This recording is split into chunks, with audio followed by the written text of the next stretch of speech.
How were the Great Pyramids built? How did ancient Egyptians figure out mummification? How were they so advanced? Get your thinking caps on, bees, because here are 10 Egyptian rituals that will leave you questioning everything. Number 10. Mummification. Ancient Egyptians believed in the afterlife, and they practiced elaborate mummification rituals to preserve bodies for, well, ideally, eternity. The process involves removing internal organs, embalming with oils and resins, so lovely while you're taking your organs out, sure, and then wrapping your organs in linen bandages. It was believed that by preserving the body, this would ensure a smooth journey to the afterlife. Ancient Egyptians believed in an afterlife where the deceased would need their possessions for comfort and sustenance, so burial with belongings would ensure the deceased had what they needed in the next life, reflecting their belief in continuity and preparation for the journey beyond death. Cuts to me now, I'm just buried with my Switch and like 2 chapsticks. I'm like, this is all I own, these are the things I love, that's it. Number 9, the Feast of the Beautiful Reunion.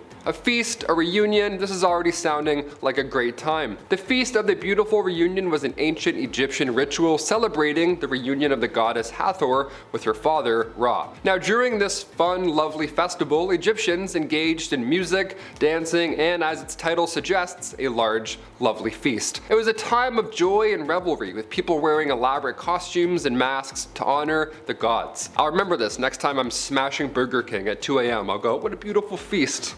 These are for all my gods. Number 8, the weighing of the heart.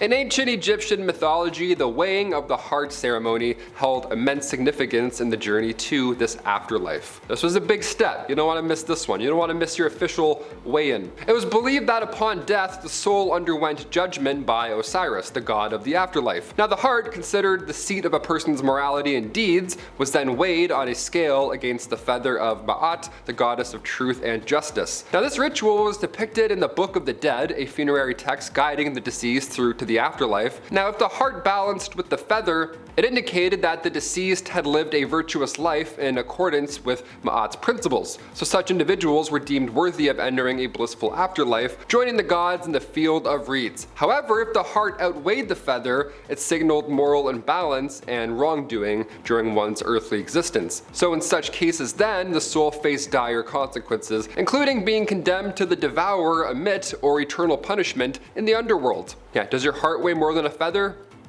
Well, sorry. See ya. Number 7, the Dendera Light. I have 40 Dendera lights around me right now. How are we doing it? This is Egyptian magic. The Dendera Light is a controversial image found in the Temple of Hathor in Dendera, Egypt. Now, some theories suggest that it depicts an ancient Egyptian light bulb or some advanced electrical technology with pharaohs of sorts. While many Egyptologists interpret it as a symbolic representation of religious concepts, there is a chance that there's more than meets the eye here. The bulb is more than likely a depiction of the lotus flower, and the central figure holding a snake could be associated with creation myths. Now, the Dendera Light is a subject of debate and speculation, but there's currently sadly no evidence to support the claim that it represents ancient Egyptian knowledge of electricity or advanced lighting technology. I know, right? We're so close. Part of me wants to believe in ancient light bulbs, but let's be real. Maybe I've been playing too much Zelda. Such a thing didn't exist. They didn't have light brights back in ancient Egypt. Oh, weird. Number 6, the Sed Festival. The Sed Festival celebrated the pharaoh's renewal of power and vitality approximately every 30 years. So if you missed this one, well, you're gonna have to wait. Through elaborate rituals and offerings, the pharaoh sought divine favor for continued prosperity. Now, the festival featured a ceremonial race that would demonstrate the ruler's fitness physically to rule, but these rituals reinforced the pharaoh's divine mandate and ensured stability and continuity in kingship. Now, the Sed Festival was not only a grand spectacle, but a vital affirmation of the pharaoh's authority, uniting the kingdom in celebration and reinforcing the bond between the ruler, the gods, and the people. A little dance move I did there. Hey, the ruler, the gods, and the people. Subscribe. So stupid. Oh, that's so stupid. Today we have the Fire Festival, so we've kind of did one of these throughout the thousands of years. Number 5, beer. Ancient Egyptians brewed and consumed beer on a daily basis. Every day, that's right, let's do it right now, I want one. They would consider it a staple of their diet. Beer production was primarily a household activity. How fun is that? Everybody in the family would help the process. The brewing techniques involved fermenting grains, barley, and flavoring the beer with dates, honey, and spices. Anything you wanted in your brew, you know what, just throw it in, whatever, get creative, why not? It's your beer, it's yours, it's your brewery, have fun. Beer had both both religious and social significance. Beer would be offered to deities and consumed during festivals and gatherings. It also provided hydration, nutrition, and means of socializing in an ancient Egyptian society. So, twist my arm, fine, I'll take another, let's do it. Number 4, marriage. Women in ancient Egypt were often treated as equal to men, as they were allowed to own property, conduct business dealings, and even testify in court. Some women were even able to rule Egypt, like Cleopatra or Hatshepsut, and many others. Women had the ability to obtain high-ranking jobs like administrators, supervisors, and priestesses, but their main responsibility was to be the caretaker of the home and for their children above all else. The concept of family was very important during life in ancient Egypt. Most marriages in Egypt were arranged by the parents, and girls were usually married around the age of far too young, and the boys at also far too young. Yuck, that's just way too young to do anything. Girls would stay at home and learn from their mother, while the boys would train and follow in the profession of their fathers and uncles. There's also a train going by. Shout out to that train. Number 3, numerous wives. Okay, slow down here, guy. Most marriages at the time, despite sounding young and borderline creepy, most marriages were polygamous, with the husband having several wives. Yeah, you heard me. Lucky you, pal, I guess. What a nightmare this must be. One of the wives was considered a chief wife, who was considered higher than the other ones. She was like the boss. One wife to rule them all, if you get it. Divorce also existed in ancient Egypt, luckily. I mean, when you have a handful of wives, that's probably inevitable. The thing is, divorce back then was actually rare because the Egyptians were committed to family unity, right? It's just me, it's you, and my 6 other wives. Come on, babe, we can work this out. We're just a big, happy family. So many wives, so many conversations you have to keep up. I don't know why I'm doing this. They weren't texting back then.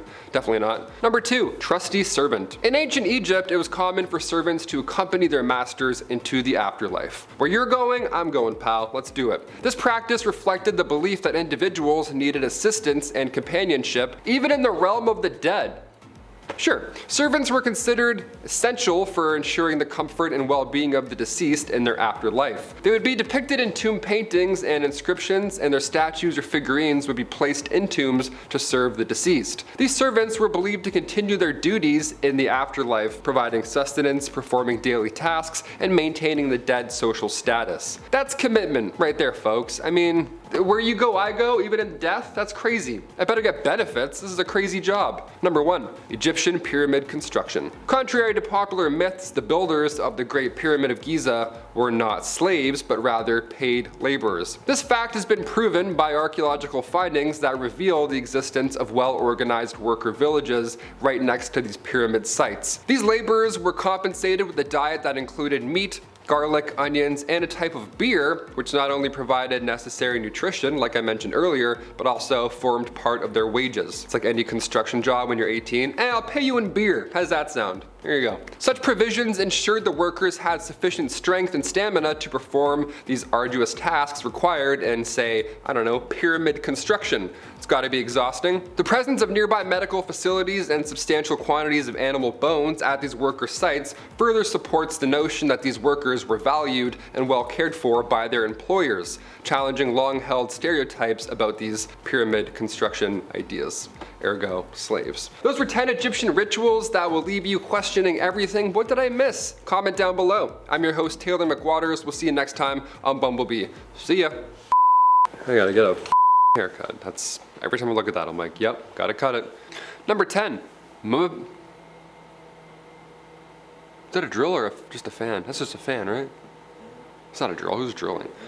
That's really, I don't know if we can put that in. We'll try. It'll be all right. Whatever. This is 2,000 years ago. They're not watching this. The Dendera Light is a controversial image found in the temple. Controversial. I was like controversial, and it's not the word. Controversial. While many Egyptologists interpret it as a symbol. See, these are the lists where you're like, longer. Egyptologists? When do I say Egyptologists? Imagine that I like the names. That's like IPAs. It's like Clarkson and Brothers IPA. They're like, come on over. It's like just 3 guys in a cave. Oh my God, this is so stupid. Don't put any of this in. Or maybe do it. I don't know. Choice is yours. Most marriages were polygamous. That's it. I'm like, number 2, trusty servant. Just look into the thing. I'm like, okay, there's more. Wash it down with some Coca-Cola. That'll keep you hydrated. Finishing the list on the word slaves. Okay.